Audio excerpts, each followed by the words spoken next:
Hey guys, so you're welcome to another Blacvolta Nightlife podcast episode where we bring you all the ins and outs of nightlife and entertainment within Accra and beyond. Thanks for rocking with us for so long. This is our sixth episode this year. Thank you so much for subscribing to the podcast. Our last podcast episode went viral. I didn't know you guys like drugs so much, but it went really, really viral. But today, we are on the set of UNCUT, where we talk about all the unpopular opinions within the nightlife scene. But today we are not doing anything unpopular. We're actually here to educate. The topic for today's discussion is the influencer market in Africa.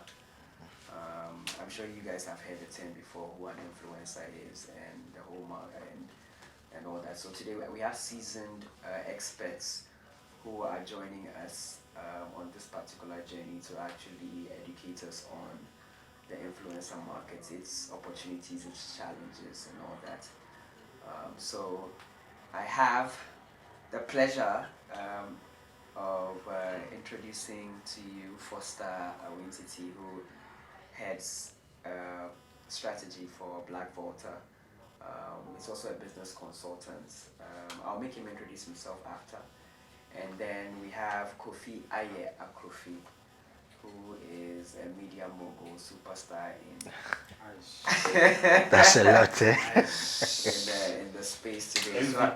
So I'm really excited to have you guys here, and thanks for coming on the podcast. Thanks for having us. Great. Thanks So for I'll having us. start off. The influencer market is really huge, especially in Ghana and then within Africa as a whole. Projections have it that I think it's about a $30 billion industry across board. Projections have it that by 2027, that's in the next 3 or 4 years, it's going to triple to about $60 billion. So it's a very, very huge market for both brands and individuals who are looking to take their career and businesses to the next level. So what I'll start us with is I'll leave you guys to introduce yourselves a bit, and then you can give me your journey with if you've been in the influencer space, if you worked in the space, if you've advised anything. What do you know about the influencer space? So I'll start with Foster. The sport. Well, I think when you talk about influencer marketing or you talk about influencers, everyone's mind goes to social media influencers. Yeah. But I think it's best to break down who an influencer truly is, Yeah. and the concept of an influencer has existed long before the digital, long before socials and all of that. So you take somebody like a Martin Luther King, Yeah. right? He's what we call a cause-driven influencer. So Nelson Mandela, the Pope, all these guys, all these people who represent a symbol of in society, Yeah. that people look up to, people build movements around. They are what we call cause-driven influencers. Then we have what we call celebrity influencers, are your typical celebrities who have the clouds or the audience and are able to influence people in a certain direction. Then we have macro influencers. So macro influencers are people, so this is where we come into digital, right? So macro influencers are people with over 100,000 followers, right? It could be physical, it could be physical. So anyone with above 100,000 followers, you consider that person a macro. Then we have the micro, so 100 between 10,000 to 100,000 are people within the micro influencer space. So once you understand, there are about 7 different categories of influencers. Once you understand clearly where you fall, it becomes easy for you to know how to position yourself to sell what you want to sell.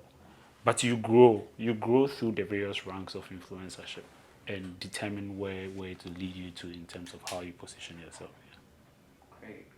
How about you, Kofi? Do I have to introduce myself again? Yes.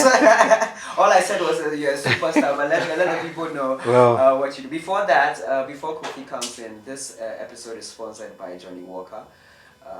We thank them so much for jumping on on board on the podcast. So if you see behind us is a mobile bar. They'll be serving us drinks the whole time. So hopefully none of us gets tipsy before the end of the episode. But shout out can't run it over. but shout out to Johnny Walker on that, yeah. Hopefully. Well, okay. My name is Kofi. Kofi Ayeh Akrofi. I've been doing this. By this, I mean advertising, marketing, influencer marketing, since say 2011 or before that. Officially, since about 2011. I've seen the good, seen the bad, seen the very bad. A few very goods here and there. I'm actually glad that we're having this conversation. I really sincerely hope that there are a lot of people who would be able to tune in, who would be able to take a lot of things from this. As Foster was saying, there are several different types of influencers, several different tiers, several different things, functions of influencers and so on. And I mean, later in this conversation, I'm pretty sure we'll be able to take a deep dive. But I just need to mention or set up the conversation with one of the things that one of the misconceptions that often prevails, especially in our industry, is a lot of us pander more to spectacle and controversy than to substance, which is one of the ills that's actually plaguing the influencer industry in Africa. We pander more towards spectacle and sorry, language. Can I go? No, go ahead. Spectacle. Oh, she's got a fat ass. That's why I'm watching her content. That's why she's a That's why she's an influencer. I almost mentioned the name. No. God. There's several of them now. He says controversial things. Yeah. That is why he's an influencer. But essentially, we'll get there. But to some of us, it feels like the system is rewarding the ills, which shouldn't actually be the case. But let's work our way through the conversation. We'll get there. I see. So what you're saying is, a lot of it is we are actually focusing on the wrong things when we are talking about influence. To some extent. Okay. If you go the raw definition of who an influencer is, raw definition. If I'm able to influence you, Joey, you, Foster, to do something, I'm an influencer. Okay. If I'm able to come to you and tell you that, hey, listen, buy Johnny Walker. Yeah. I've influenced you. Influence me. If your wife or girlfriend, who by the way I think are the world's most powerful influencers, Very. is able to tell you that, listen, I want that brand of soap and not this brand of soap. That's influence. Yeah. So now it's down to, I'm actually going to go on and No, on, but go. it's down to, so as a brand, it's down to actually being able to either harness the influence being that, the influence coming from many different angles, right? So let's say I'm speaking to mothers of young kids, and I want them to be able to recommend to their friends and within their circles that my brand of baby food is the best. Yeah. Okay, so that's me trying to harness the power that already exists to be able to influence people, right? Then there's partnership. That's me now trying to partner with an influencer so that A, it makes my brand look good, B, it gives me the reach that I want, and C, it could give me that offshoot that I'm looking for. Like for instance, I'm introducing a new product and I feel like this new product is for controversial, energetic people. Wale, like okay, let's go with Wale for this one. Yeah. I'm harnessing or partnering with Wale because he has this much influence to be able to get to the people that I'm looking for. But there's several things. Let me not talk too much. Foster is here, so there's so many things that go into influencing, like influencer selection, influencer strategy, influencer execution. Like there are so many different things that go into it, Okay. and unfortunately, in our part of the world, we just say, "Oh, who's popular? Yeah. Oh, that person is popular. Okay, So it's not necessarily let's go." it's not necessarily a popularity No. contest that really informs who an influencer is. I mean, Broll, there's a company that a research company recently did a survey which said there are about 260 million social media users just from last year alone. Like people who have joined social media. I don't think people, well, at least from my point of view, people are not watching television anymore, right? That's true. Everybody's on their phones. Everybody's looking for clickbaits. You understand? TV is dying. Yeah. So how is social media really changing the narrative? Like, why are brands now? Like, I don't understand. Like, where did this influencer term even come from? You understand? Like, all of a sudden, there's a social media. There's a big buzz around social media, and all these brands are jumping on this. So it's like if you don't use an influencer approach to actually sell your things, I feel like it's not going to work. Is that how it is? Well, if you need, I always like to take things from the roots, right?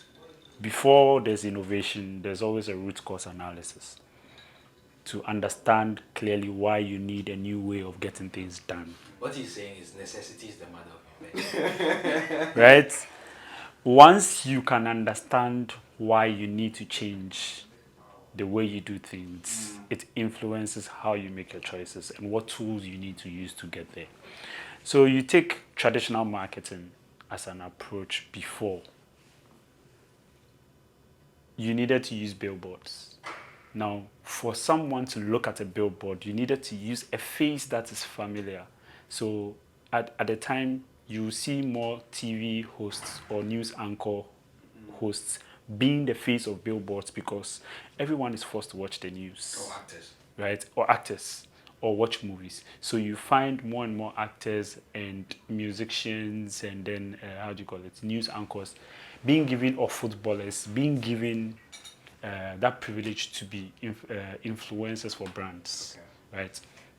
And so once there's a Bedipele on a billboard, I associate Abedipele to the brand, and anytime I see Abedipele, I remember the brand. I love Palace. Exactly. As a kid, I used to think it was Abedipele. Yeah, it was crazy. Because Palace, Pele. I was like, So you anchor the brand to the influencer.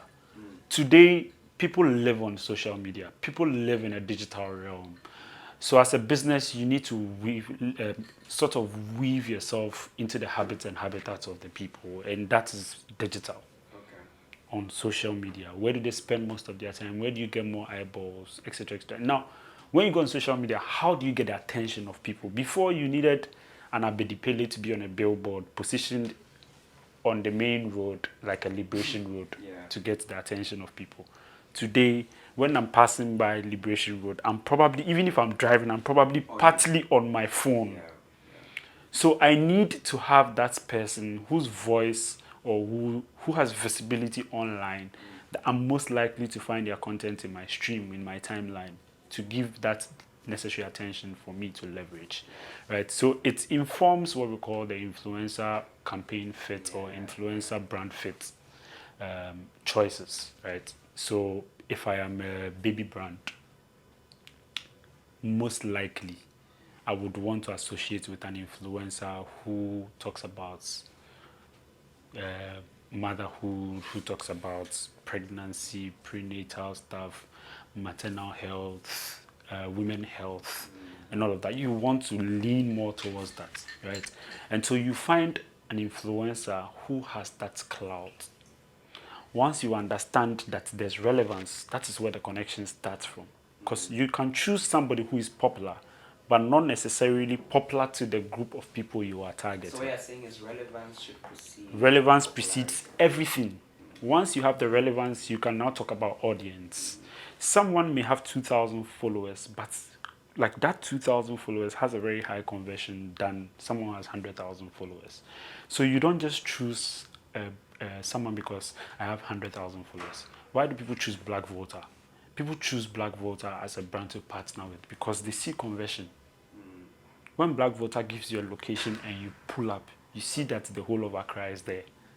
You don't want to miss out on the next one. So that fear of missing out keep people coming back to Blacvolta's page. And what do? You keep feeding them with content to excite them about your brand partners like Johnny Walker. Right? So positioning Johnny Walker in a podcast like this gives that opportunity for people to say, okay, man, last time I was listening, I saw this cocktail, it looked like this, it was a Johnny Walker. The next time they go to the bar, they are most likely to order a Johnny Walker because that's the first thing that came to their minds. Speaking of, what is in this? So it has John Walker Black Label, Uh-huh. and then also ginger beer, and then a little bit of Sobolo, but but my Sobolo has like a different spices. Let me tell you, this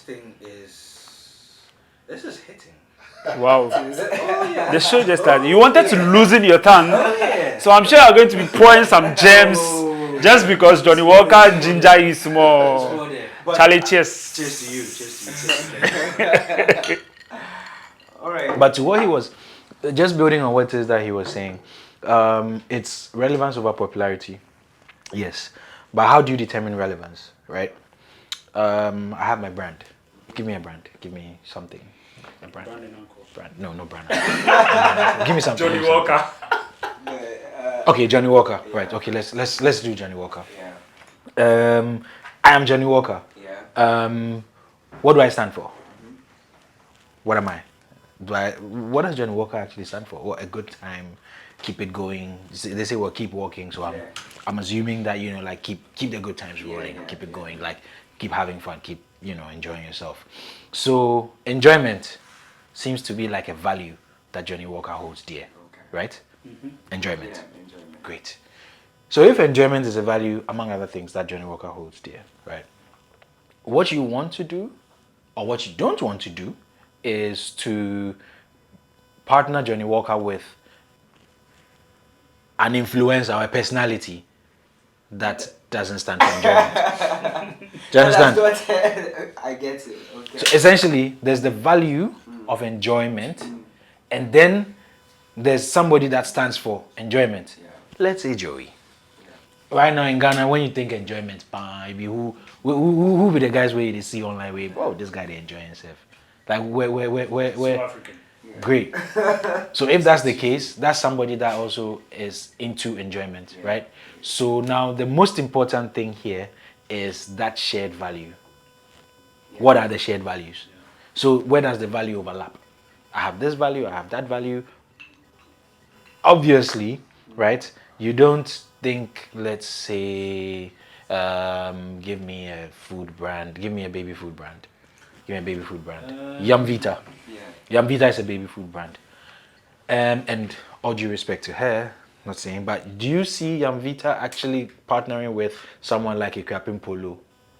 No. Do you see it? Rather do like a talkative man. There you go. There you go. So your values are not necessarily in line with my brand. Although Captain Polo is a mother, Yeah. do you understand? It's not necessarily in line with my brand. There are no like overlapping shared values that we were able to select. So that then dovetails into influencer selection. Yeah. Influencer selection, number 1, relevance. Number 2, shared values. Okay. Number 3, engagement. Okay. Engagement. It's not about, for some people, it's about reach. Or I want to be able to, and that's when the brand is looking for an amplifier. Okay. That's when a brand would pay a Cristiano Ronaldo to post them one post, or pay a Kylie Jenner to post them one post. That's amplification. It doesn't necessarily even have to do with anything. Imagine say I think myself. Then Kylie Jenner go post, say, wow, who's brand anchor? Christ is Lord. Jesus. I go. That's Or the Super Bowl of your life. or we day and maybe who said Kim Kardashian. Kim Kardashian go post heading to Ghana. What's up, Blacvolta? Akbar show. Yeah. Adela, Yeah. that's amplification. That's amplification. That's amplification. It's not necessarily a partnership or not necessarily like a shared value. Like there's not necessarily an overlap. However, if somebody like Dave Chappelle talks, enjoyed my stay in Ghana, Blacvolta, hashtag you do all. Oh, that's believable. The guy position you with that. The guy place you for some place. That's a testimonial. There you go. And that is him leveraging his power of influence to actually tell his audience about you, and then also direct them, guide them in a particular direction. I enjoyed my stay in Ghana. Blacvolta, you do all, like a Ghanaian statement and so on. So you see, we're now heading into, okay, we've done influencer selection. Okay, how do you select? You need to be able to see who's relevant, not who's popular. Maybe popularity might work, but we are not looking for an amplifier. We're looking for relevance. We're looking for a partner. Great. Who has the same values as I do? Great. What are your metrics? Do you have engagement? Okay, it works, it's okay. Then you go into your mandate. What is the influencer mandate? What are you telling the influencer to do? The mistake, the thing that we usually do that it distresses me is that they say, I want to use the influencer. Let's use that. Let's use this influencer. No. If you want to get the best out of an influencer or out of an influencer campaign, don't forget that before you saw this influencer as a brand, and I'm speaking to brand managers here, before you saw the influencer as a brand that you wanted to partner with or use get the influencer to amplify your brand, he or she has created a following, doing what it is that they do. You understand? So it's not up to you to now show up and come and dictate to them that this is how you should do it, that's how you should do it. No. I have the way I do my stuff. You're coming to me. Okay, come to me. What do you want? Essentially, give the influencer what your end goal is. Yeah. This is my end goal. Okay, I'm an influencer that creates content. Okay, so I'm going to create content with your product because this is what my people want to watch. Oh, no. I want you to stand in front of the camera and dance small and then show my brand and then make my logo bigger. God. No. If you want real mileage, let the influencers be very organic in the creation of what is. So if you're going to give them a mandate, make sure that mandate is in line with what they do. And that starts from influencer selection. Right. So I've spoken about influencer selection. I've spoken about influencer mandate. I'm not even done talking about influencer mandate because, I mean, brands and brand managers need to learn, need to allow influencers to do their thing. Before I come back to it, allow me to digress. There are two brands in Ghana that I think will keep going on and on and on and on. More people don't understand how these brands they move. More people don't understand how these brands can be. But these two brands are going to keep going on and on and on. I predict it. These two brands are Blacvolta. Wow. And I'm not saying this because big shout out. I'm not saying this because shout out to Blacvolta and the whole Blacvolta team. But I see the work, I see the thinking, and I see the execution. Yeah. The second brand is Imula. Great. I agree. I love Imula, man. I What don't these guys see. are doing are crazy. I don't see a termination point for either brand, unless maybe the brands, the brains behind the brands are not dynamic enough or are not thinking enough to realize when it's time. If whoever, like the people behind the brand, at the point where they reach and realize, oh, it's time, I need to, like, I'm now within this age bracket or this demographic or whatever, I need to hand it over to this next group of people. Yeah. If these two brands are able to create these overlaps of talents and audience and age groups, where it is that they can hand the baton over to the next group over and over, the brand will continue seamlessly and smooth. Imula, Blacvolta, these are two brands that are here to stay. I'm so tickled because I happen to handle strategy for Imula too. Do you know I handle strategy for Imula? I handle Blacvolta and Imula are not competitors. Yeah. I think that should be very clear. Yeah. You play in two different spaces. Imula is more into distribution And on the back of that, they're building a community and showcasing talents like DJs, producers, etc. Next thing you tell me, you're behind Johnny Walker too. No, so Maxwell and I go back to KNUST. Like we started this journey. I built the first Emula logo, designed the first Emula website. You look so proud. So like when I see where we've gotten to today, it excites me so much. But I love it. I love being in the shadows. I love being in the background. I love to go to events and nobody knows who I am, and so I'm able to get honest feedback from people. And when I sit down to rethink our strategy, I use that honest, neutral feedback, because when people know who you are, they tend to sort of create some sort of like sugarcoat what they really want to tell you. So when I sit down and people are talking about Blacvolta, until recently most people didn't know I was associated with Blacvolta. So people come, they know that, oh, Joey is my friend, and so they'll come and tell me Joey is doing this, Joey is doing that. And I'm like, that Joey guy. The signs and signals that make you guys think Joey is becoming pompous, or it is that overwhelming sense. It's a business signal that the what he's doing has grown beyond him as a person.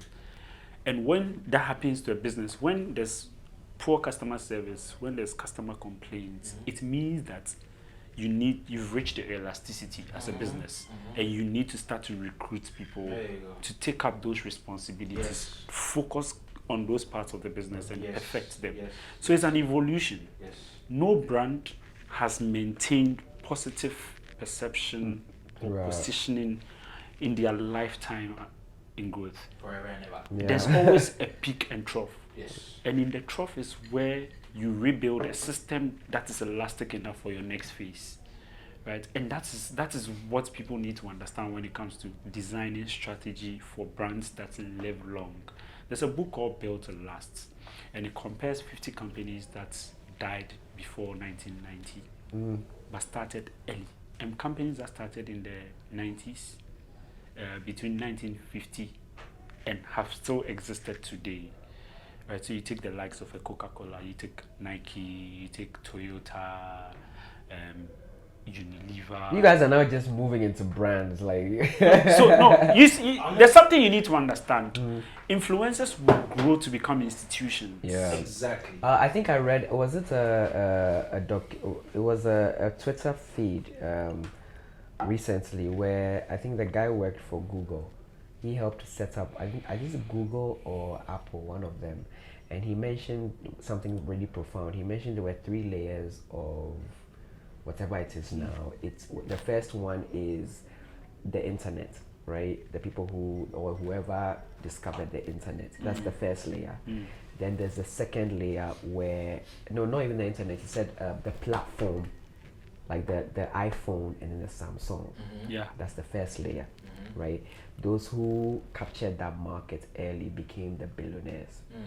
So and so forth. So that's the Apple, Steve Jobs, that kind of group. Then there's the second layer that is on that platform, which is your Twitter, your Facebook, your Instagram. That's the second layer of billionaires. Now he says we are moving into the third wave where content creators and influencers, because people will be following them. You understand? They are actually companies running on their own. You get what I'm saying? So that's why you mentioned that that's the third level of billionaires that are coming up. So that leads me to my next question, which is around influencers. And the question is, in Africa, right, the biggest influencer countries are, I think, Ghana, Nigeria, Nigeria, South Africa, and Kenya.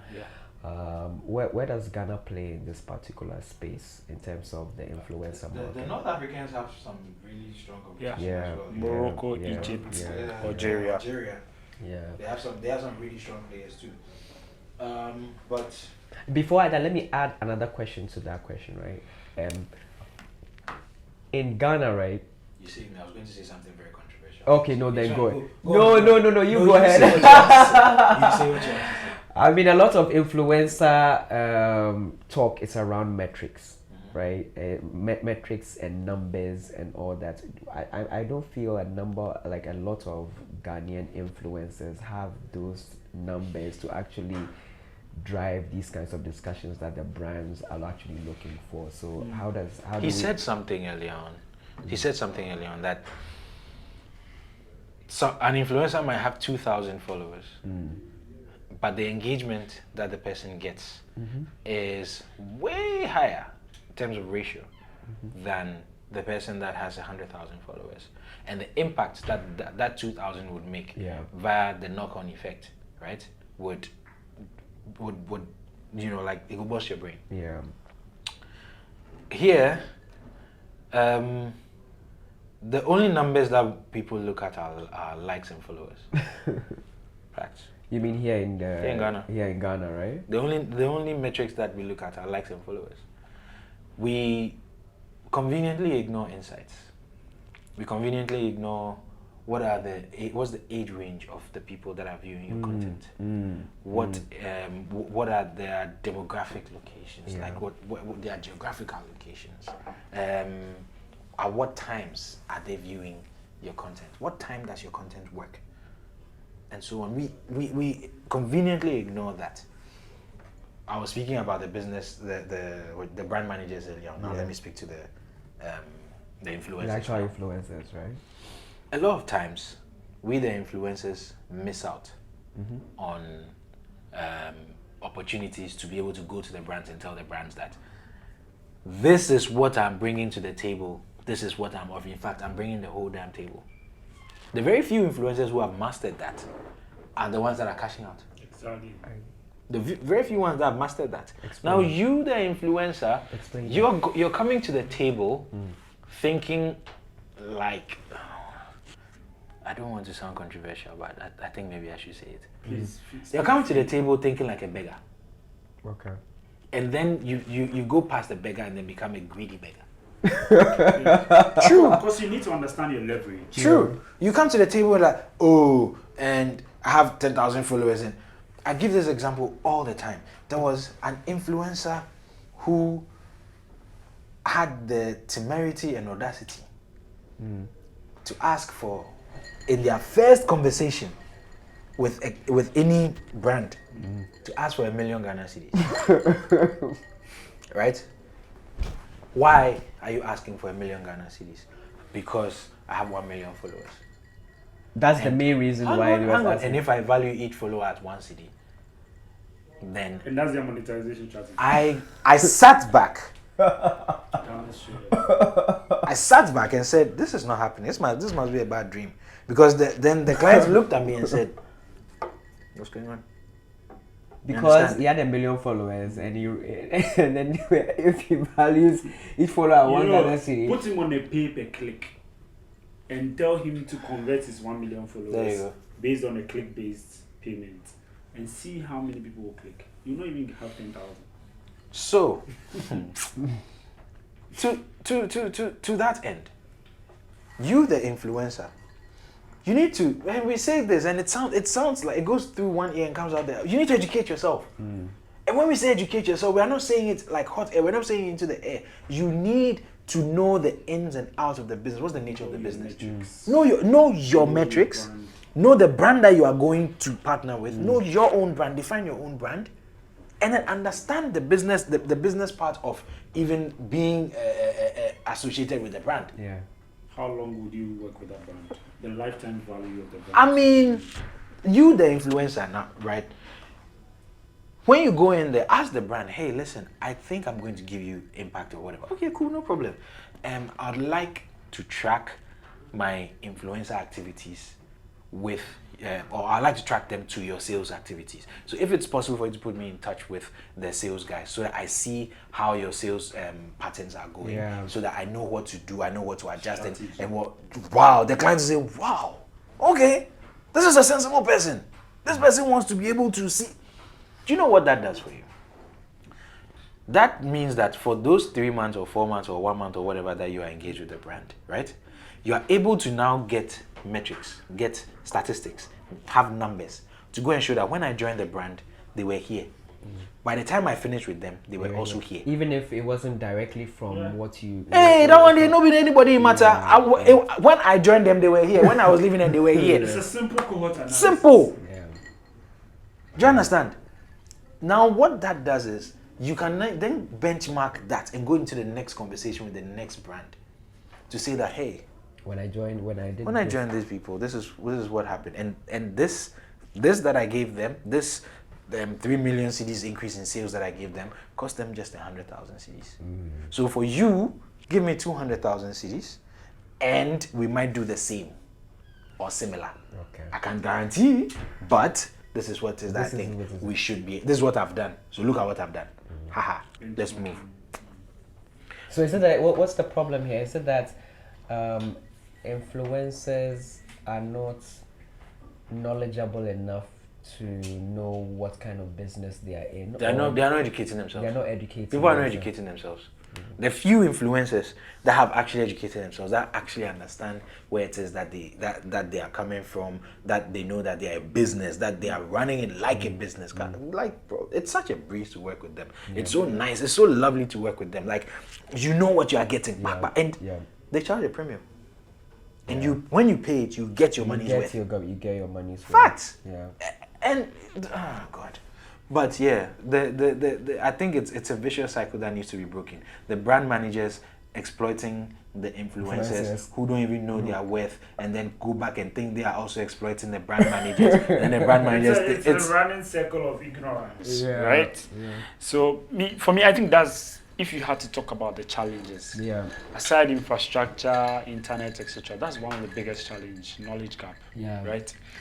There's a reason why influencers in Africa are unable to sign bigger partnership deals, because they've not been able to position themselves to create that confidence for brands to say, I'm going to reallocate my BTL spend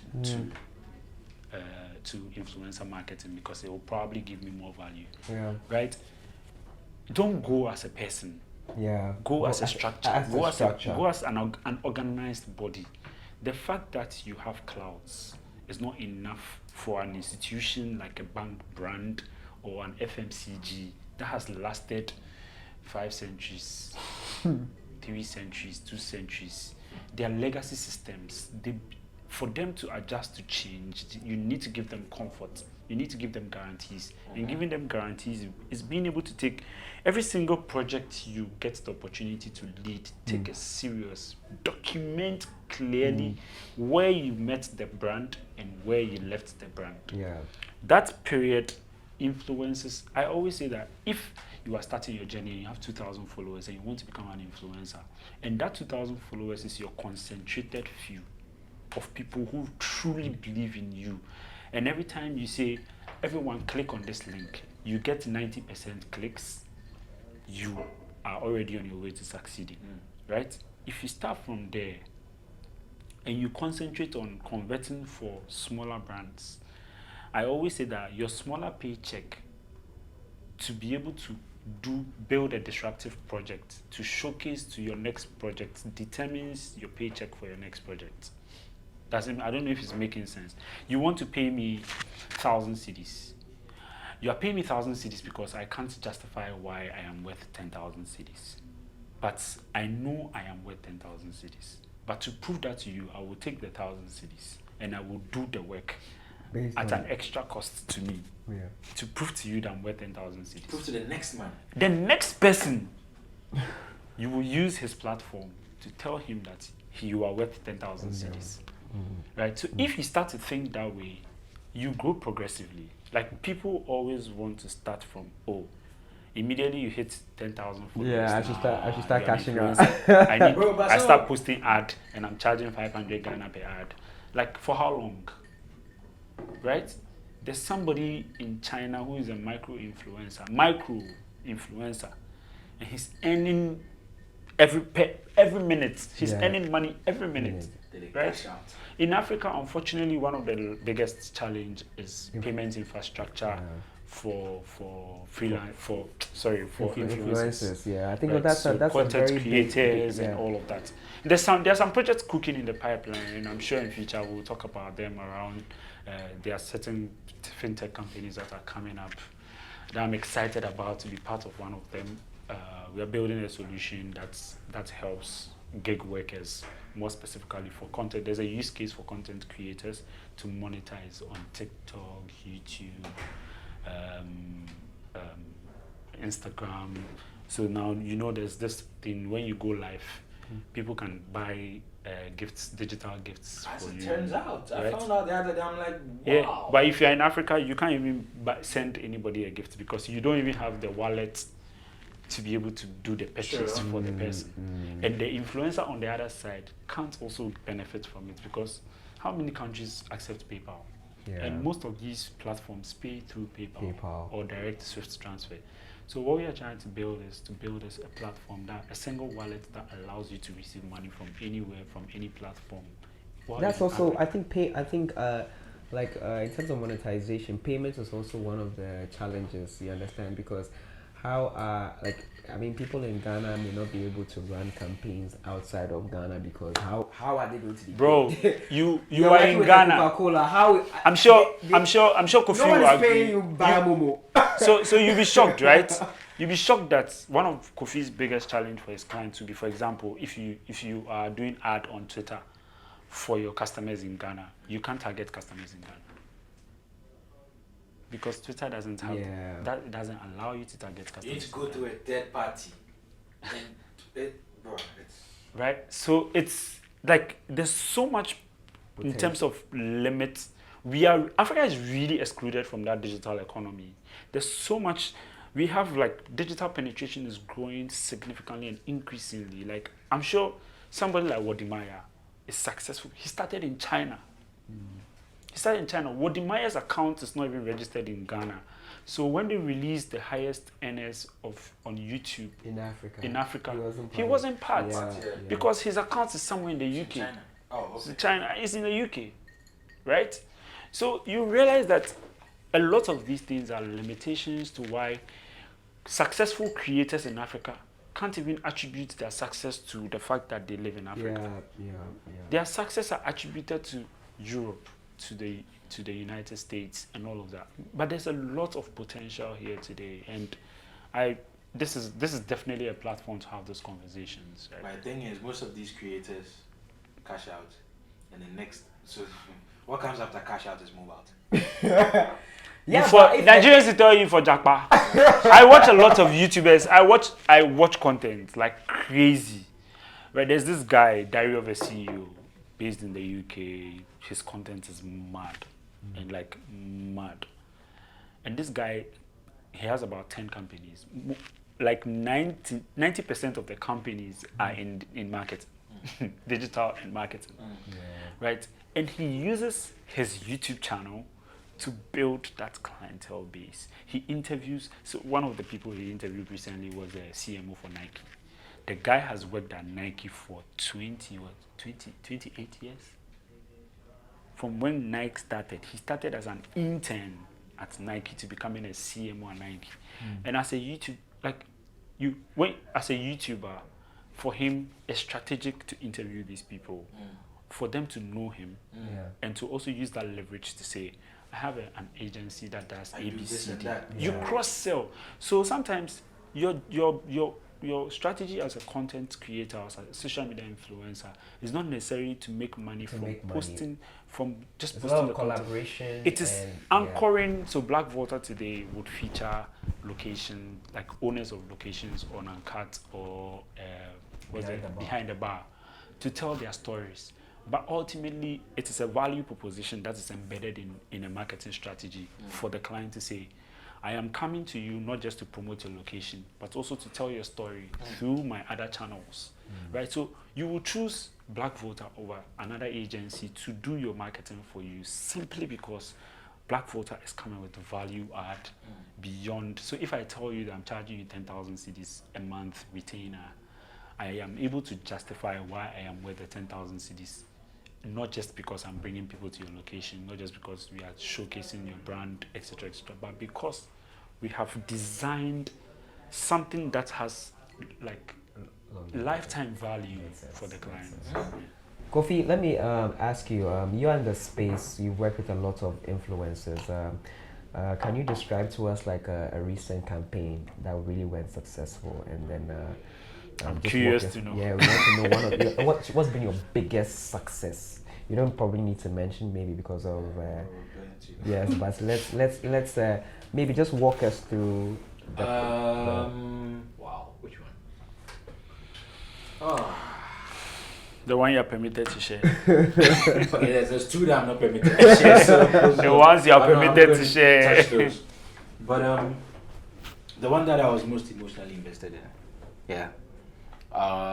This was years back. I think 2017-ish. There was a young cat that was rapping and doing his thing, and everybody was like, "Oh, it's the next big thing, it's the next big thing." Tema boy, his name is Kwesi Arthur, and he represented the streets. He was the one, and everybody was like, he's got next, and in and around that time as well. I signed on a behemoth of a client, like a huge client, Fan Milk Ghana. And Fan Milk traditionally, this was actually very interesting back in the day because Fan Milk's presence on the street did not match their marketing and digital presence at all. There was a big disconnect. Huge disconnect. So now my objective was to make sure that the brand that represents the streets, right? The brand that is on the streets will also represent the streets on socials, right? So we signed on. I think the first thing that we were meant to do was Funky Banana. We're launching a new product. We're launching one of the new brands. And one of the overarching themes that was that, listen, this is a brand that is for the streets, that is for the strivers, the hustlers, the guys that are there. Because you might think of it as ice cream, but it's actually not ice cream. It's frozen yogurt, it's cheap, accessible. You're really bringing my mind to like what Fan Ice really stands for. No, Fan Milk. Fan Milk. And Fan Ice is one product. Fan Milk really stands for. And this was Fan Yogurt. This was Fan Yogurt. This is Fan Yogurt that I'm talking about. So Fan Yogurt actually stands for the streets. Now think about it. When you are out there and you do run session, you do hustle, like Sunday Blaze, if you chop something quick, poppy, oh Charlie, I will come. And it's full. You drop some 5 CD, you will get meat pie, you get fine. You go Sati, right? That basically it's for the streets. Yeah. It's for the hustler. Yeah. And these are the people that were also listening to Kwesi Arthur's music at the time. The very same people that were listening to Kwesi Arthur's music, and they could relate. And he could relate. What I did was I said, okay, let's bring Kwesi Arthur to the table. Let's talk to Kwesi Arthur. Let's bring him on. And I'm actually very proud to say that I hope maybe he comes out to debunk me if I'm wrong, but that was his first big deal. That was his first big deal, to the best of my knowledge.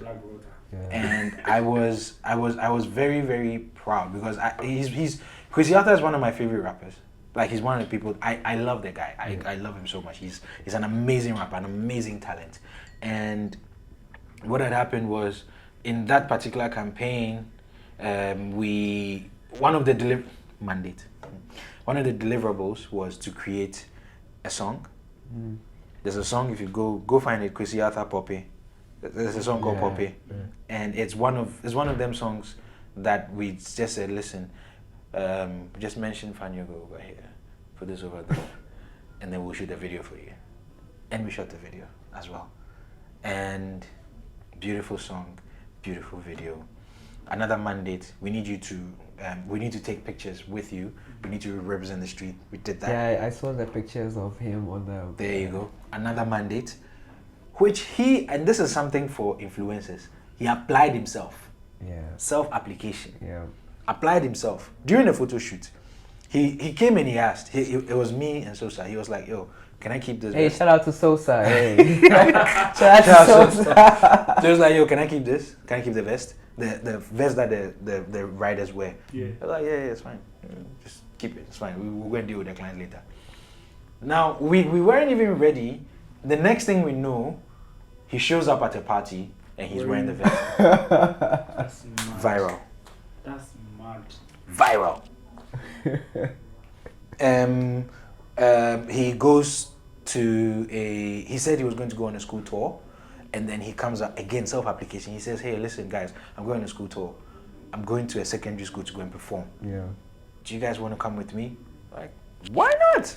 Send him products. Let's go. And then he takes the products to, I forgot which school it was. It was national. It was a Kipco school. Yeah. And I think a Kofi school. It's fuzzy. But what I remember, pandemonium. Mayhem. All I think he over. was on that tour with Kwame MP. Mayhem. Beautiful scenes.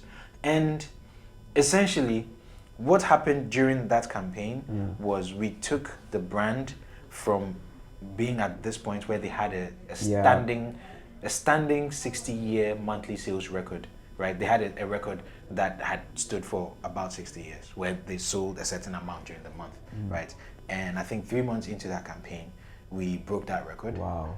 The next month we broke that record. The next month we broke that record, and so on. So I mean, This case study just buttresses the point I made earlier. Yeah. it's What yeah. value are you? What's the lifetime value you're bringing to the client? Like, how disruptive is you as an influencer to that business? Yeah. Will determine how much the next time they want to sign you on, and you quote a higher amount. makes They're like, I am willing to do it, right? So and I love that it is very practical. It's very, very Right? practical. Very practical. Like, so many of our artists lack an understanding of beyond the music. How do I build a business around my brand? And you take Mr. Easy as a case study, you realize that he's been very successful. You take Davido, you realize that he runs his talent as a business. You take Burna Boy, you realize that he runs his talent as a business. There are a handful of Ghanaian artists who are signed by big brands and are actually paid the true value of what they are worth. Not because they have clouds or following, but because they are invested in understanding how they position themselves to take advantage of what the business can, like the influence they have managed to garner would bring to them. Because you will not forever have the fire you have. The generation that appeals to your content will die out. A new generation will come. But to build to last as an influencer, to build to last as a creative, you need to be able to understand that transition from when your core service of producing music, which is the anchor of your brand, dies, to something else that you evolve to become. Shaq O'Neal is known as a businessman. Right? Shaq O'Neal has multiple businesses. Started as a basketball player. And he's still being signed on as an influencer Facts. to so many FMCG products, food brands, etc., etc. He makes money from that outside his business. He's a billionaire, but brands still come to him to advertise as a sports hero. Right?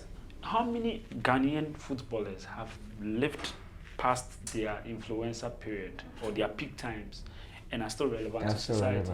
How many musicians have lived past their peak period? How many actors and actresses have lived past their peak time and have become irrelevant? So we need to start to rethink for the new generation of creatives, of actors, of content creators that are emerging. We need to start to think about institutionalizing systems that make them relevant over the long haul. It's actually very interesting that he says that, because recently I was speaking to a rapper, a Ghanaian rapper. He's from the days of the Sarkodis and whatnot. And he asked me a simple question. He said, no, I was like, hey, when are you going back to the studio? Come on, guys. Like, then he said, how many of the people from my time do you see that are still relevant? I was like, oh shoot, that's true. When you actually think about it, it's like there's only two from my time, Sarkodie and Stonebwoy, and Stonebwoy is not even a rapper. So and if you think about it, the people who are relevant now, that it's just Sarkodie, and Sarkodie has evolved from Bro, from he doesn't know. Kasahari. He's now even not. Me, You I don't was even born in associate him Ashaiman. to be a rapper. He's more like a. I was born in he's born in his Ashaiman, brand. and Kasahari was our source of entertainment. And then streets dance, you go to Medas, they have fanfares and all of that. And that was where Sarkodie was. Like, fun fact, I used to be a dancer, like street dancer. And I actually danced on stage at Medas with Sarkodie on stage. I'm not sure there's ever going to be a video that anyone will see. Cowbell used to do this high school competition, and they used to host it in my school. I went to Celestial School Complex. We need more Johnny Walker. We need more Right. And I actually won Best Dancer 3 years in a row. Bro, that whole You Got Saved video, I used to do that shit. Right? So I've seen where they started. I've seen the struggle that existed in the Tema clan. Hammer taking them up. You know, Hammer recently launched a producer school in partnership with a private university. And you see clearly that these guys have always had vision. Sarkodie has been an exception. Like, there was D-Crime was bigger than Sarkodie. D-Crime was bigger, for fact, was bigger than Sarkodie and Tema. We used to play basketball at a Don Bosco. And when D-Crime comes to court, everybody, or Tema Chinese court, everybody. But today, you realize that the advantage the new generation has is to learn from the mistakes of the past. Learn. Like, these guys have so much wisdom. D-Crime has a bar in Tema. He has a bar around Gulf City, Bethlehem. Right? I don't know what he's up to nowadays with his life. But you see that somebody like Mr. Easy knows that he will not always be a musician. His creative spark will not always be there. PDD is a pure businessman. Jay-Z is a pure businessman. Yeah, now full-blown influencers. Full-blown influencers. Do you get it? So, no, they actually have real businesses. Forget the media facade that is created around them. Like, go into their real lives. They have businesses. They own significant stake in publicly traded businesses. They sit in rooms with Warren Buffett and Bill Gates and co to have conversations. Governors of states call them into meetings when they are running for elections. Like, your value as a hero at the time of your peak and the strategy you build to survive beyond that is very, very important. Yeah. Sarkodie has changed his brand. Have you realized he wears suits now? Yeah. He's created a perception in the minds of people. But do these influencers I am that evolving. we have today know this? No. The influencers that we have today, Sadly. how many? That's why I said Sadly. that influencers need to be able to educate themselves. Educate yourself. These examples actually exist for you to see. They exist for you to be able to appreciate. They exist for you to be able to learn from. If you take it and say, "Oh, here's what Jay-Z did," I mean, maybe that's far. That's reaching too far. Here's what Chameleonaire did. Here's what Chameleonaire did. Here's what Kabilame did, and so on. Like, these are the people that are making bank. This guy, Do you remember Sean Kingston? this Kabilame guy. Who could not sing a Sean Kingston song? Where is he? So what advice would you give to brands looking to launch influencer campaigns for the first time in Africa? Shared values. Shared values. Look to partner with influencers that have shared values. That have values that are common with your values. Like that relates to what. Find people that you have shared values with. Yeah. Don't just get up and say, "Oh, this person is popular." Imagine a condom brand trying to work with Joe Metal. Doesn't work. Total disconnect. Right?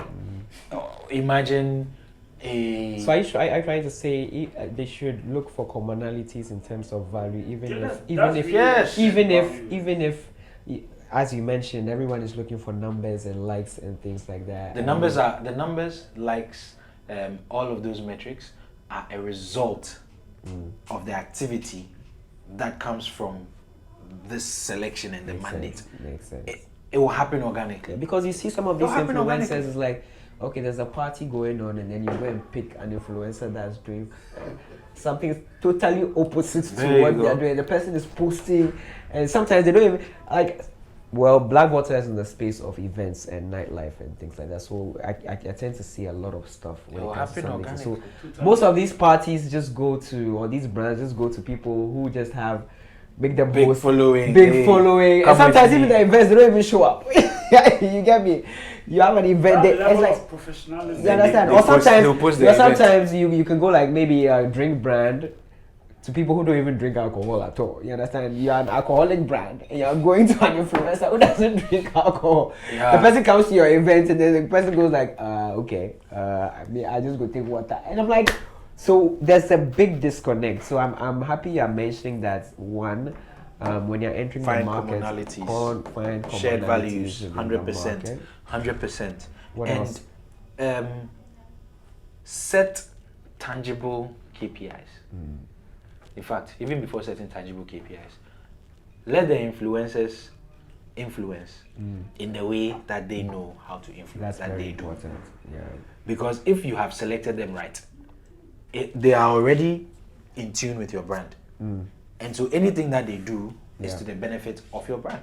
Yeah. So leave them to do the things that they feel comfortable doing, that they feel free doing. As long as it's not hurting your brand, as long as it's not one of them ones that is going to bring controversy, is going to bring issues, let the influencers operate.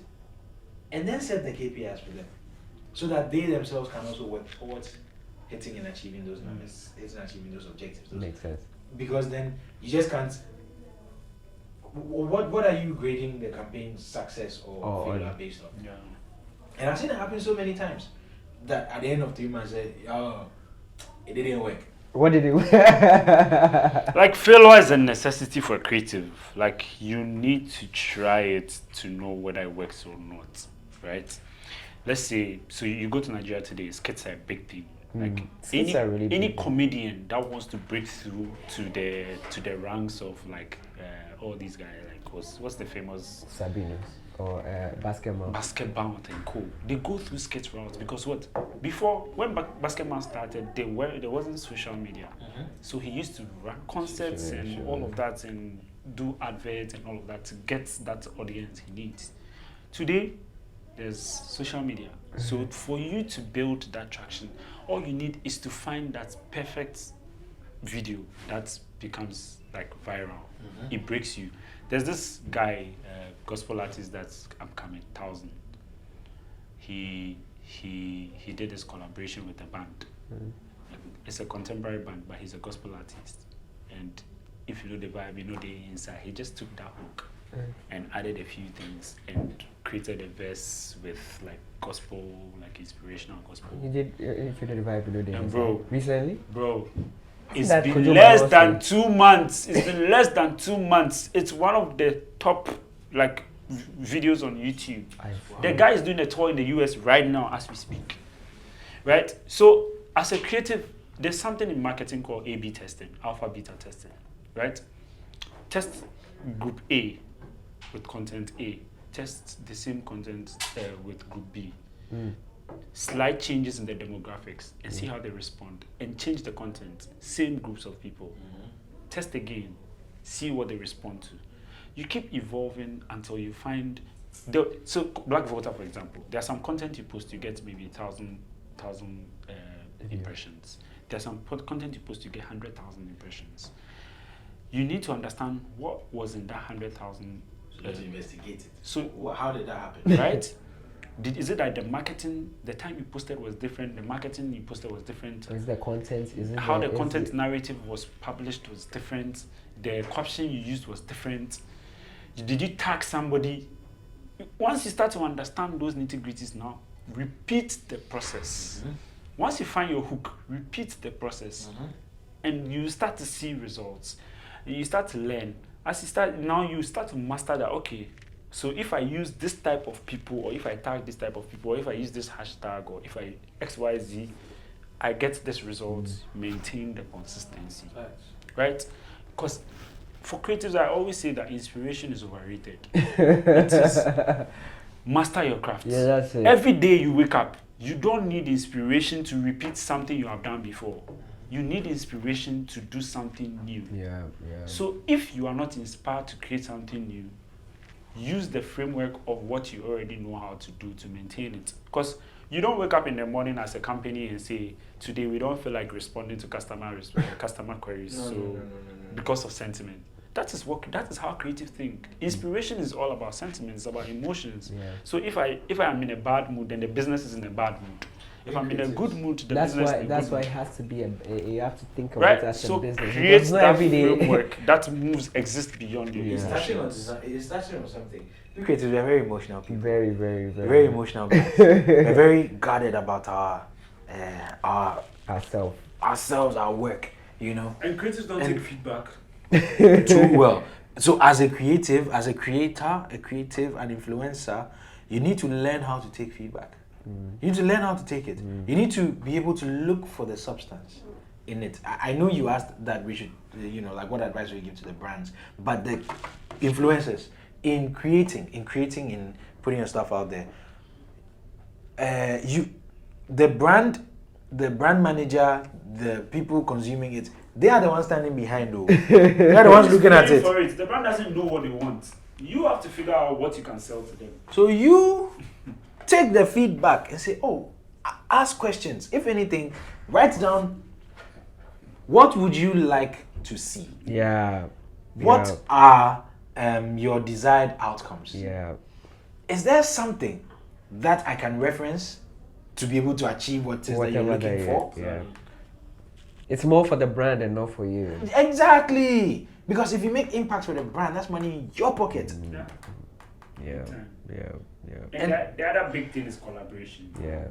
You are starting up or you have succeeded.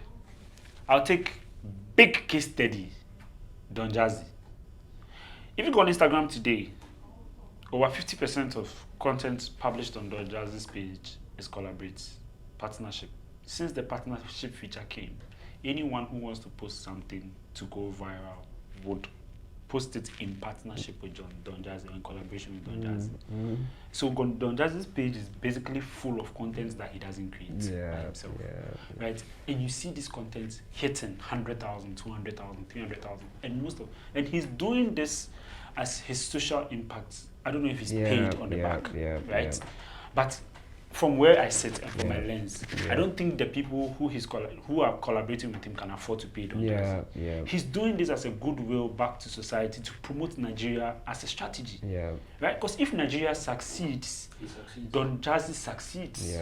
Because he's built a portfolio of talents that are going global. And he needs to maintain the pipeline. Like in venture capital or venture building, there's always the probability of success is low. So you need to have $1 million in your pool so that one can become a unicorn, right? So you have $1 billion. You spread it across 100 companies with the hope that one will become $1 billion to cover for your losses in the other companies. And that is how our hero brands, our hero influencers have to start thinking about leveraging the smaller micro influencers, build them to become macro, and to the point where they become celebrity influencers. But it is a tree, it's a pyramid. Bro, you touched something, you make our own flow. Because this thing be very dear to my heart when it comes to collaboration. There's a syndrome, there's a sickness, a disease, the local champion sickness, the local champion disease, the local champion condition. Like, that's what is preventing most of us from collaborating.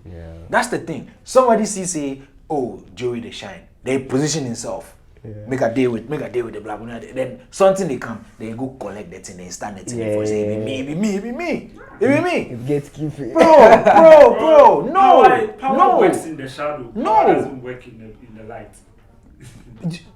Don't think of local champion.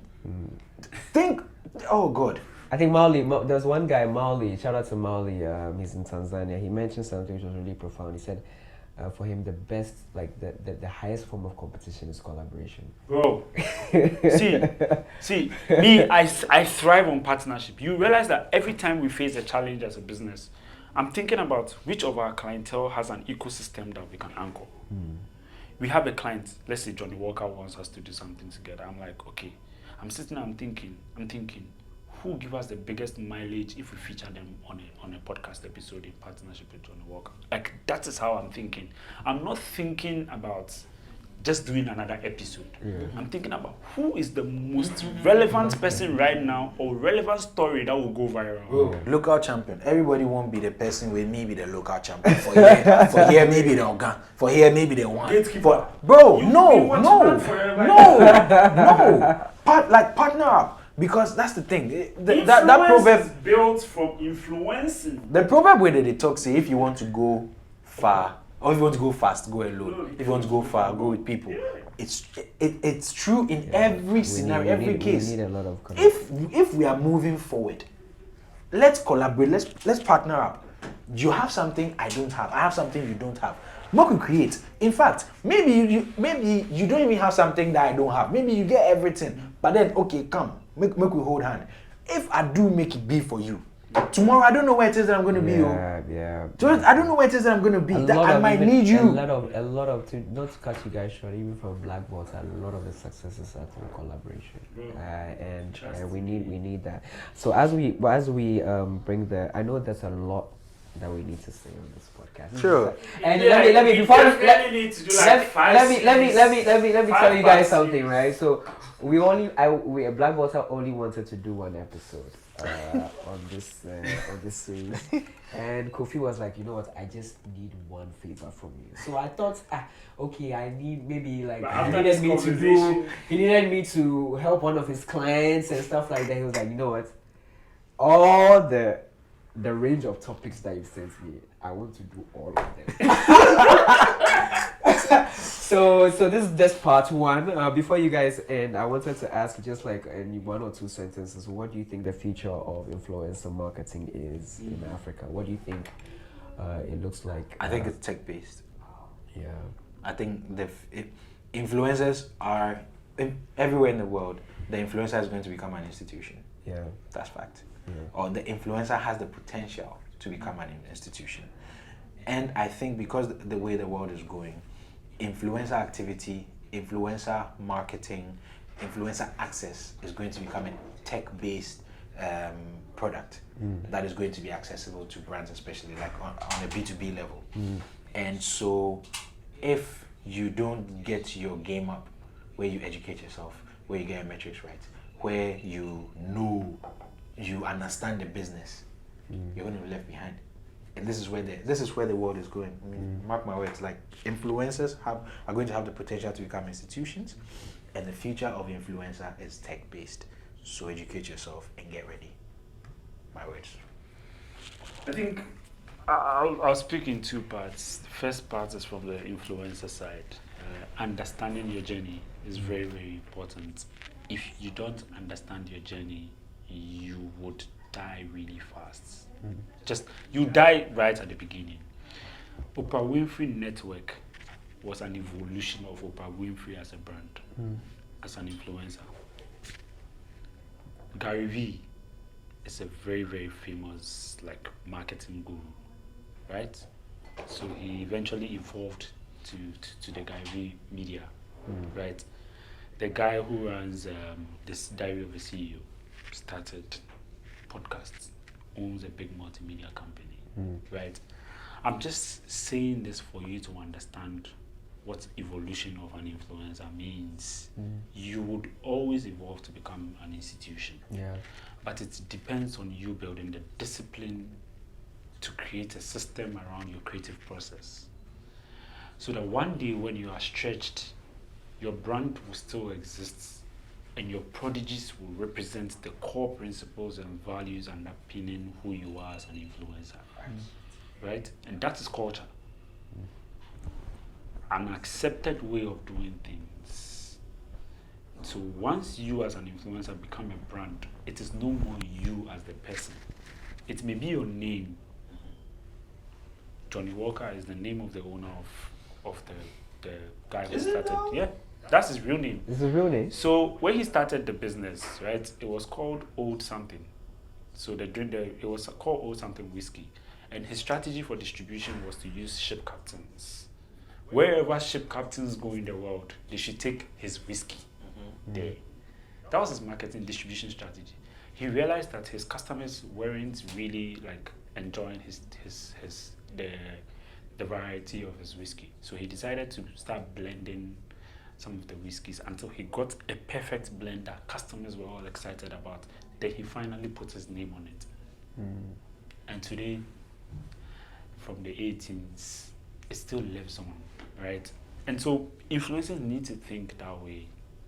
To become an Oprah Winfrey Network, a multi-billion-dollar business, to become a Tyler Perry business, a multi-billion-dollar business in Africa, we need to start thinking that way. But we can only succeed if the environment is right for us. So government has to play a role. Right? This matter is Government has to play a role. Right? Oh no, we've made progress. I won't lie. I always say that.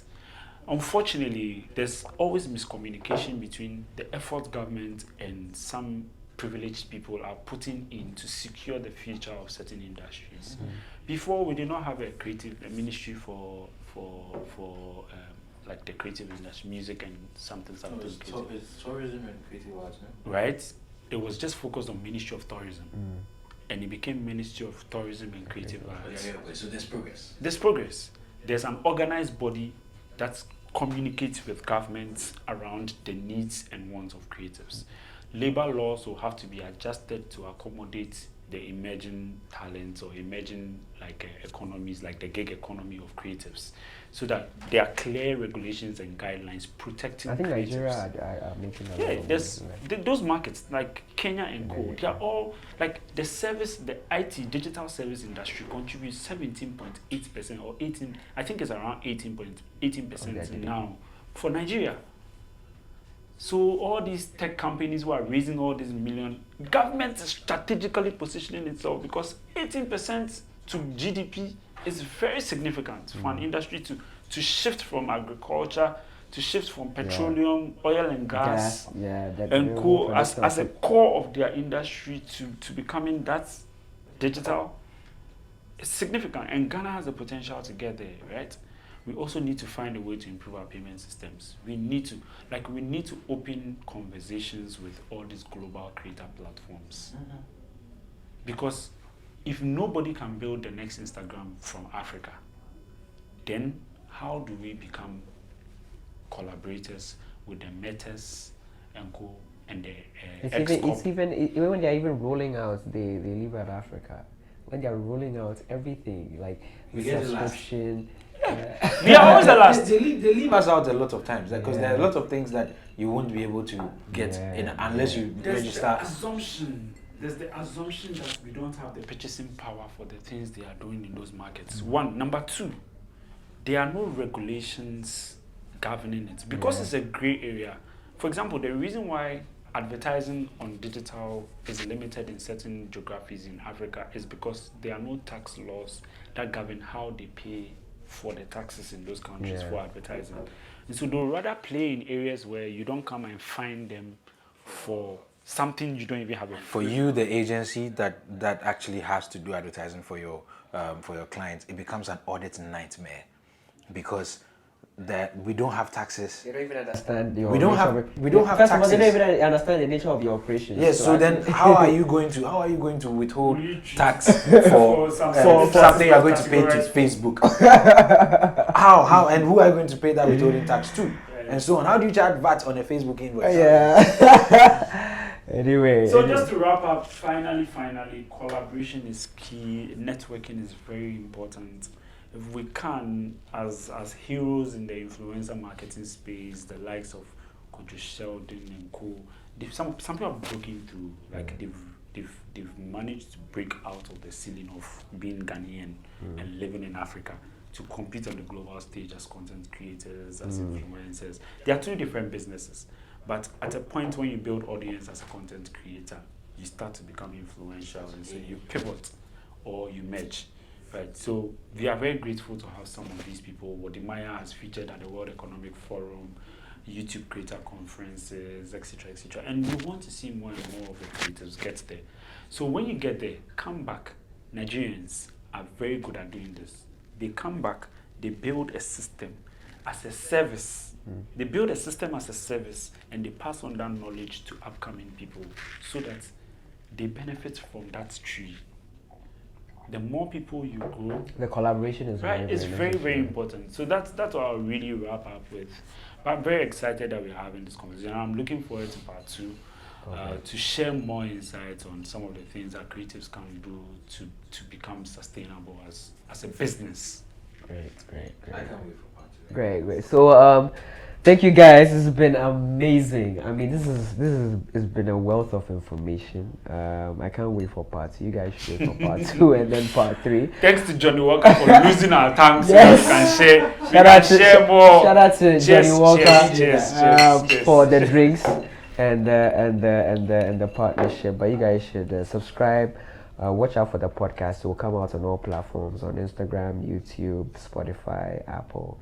Thank you so much for for you guys coming on board, and catch us on the next episode of the Blacvolta Nightlife podcast. Adios.